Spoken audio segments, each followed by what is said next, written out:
Now the next question is, what about spot colors such as Pantone colors? If I'm just going to fit down in the window here of all our artboards, what I want to do is utilize a fifth color in this design for our Italia graphic, and I want to use a metallic blue. Now therefore that means it needs to be a spot color and not broken down into CMYK, but also available as an industry standard ink color, which is why I would choose a Pantone swatch.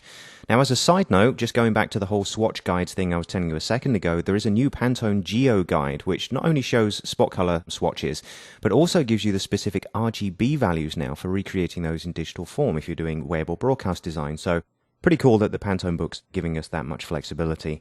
Now, in order to get Pantone colors here into our artwork, what we'll do is pull down a new swatch book. So let's come in here and just temporarily lock our backdrop color because we're done with that, and the same with our stripes. But let's come up here and unlock our logos because that's what we wish to edit, and this is our shape right here that we're going to do. In fact, go back to your main selection tool so we do pick up the entire group as and when we edit it.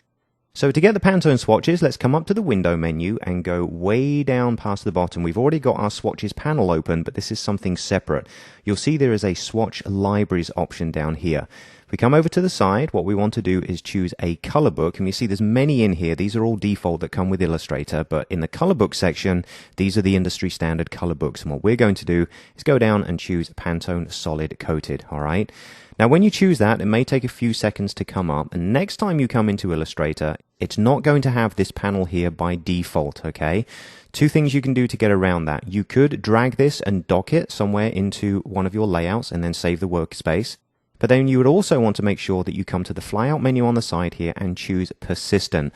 What persistent does, it means that this swatch book is always loaded into the memory of Illustrator, so it loads fast. So there's really not much time in it, but I wanted to point that out because that persistent option can be quite handy sometimes. Now what we're going to do is come to the flyout menu and go down to small list view so we can actually see the names of the Pantone colors, okay? And we're going to go way down towards the bottom of the list because the metallic colors are actually stored further down. Okay, so let's go down to around about here. There we go. This is the color we're looking for, 8201. It's actually third from the bottom, so that's great. So all we have to do, we've got nothing selected. We can simply click it, and you'll notice that's now applied into our swatches panel. So we don't need to apply it to a graphic to start with. We simply need to choose it. We can now go ahead and close this down. Next time we come back, it will load a little bit faster. But now we can click on our Italia logo as a group and simply click on the swatch to now apply it.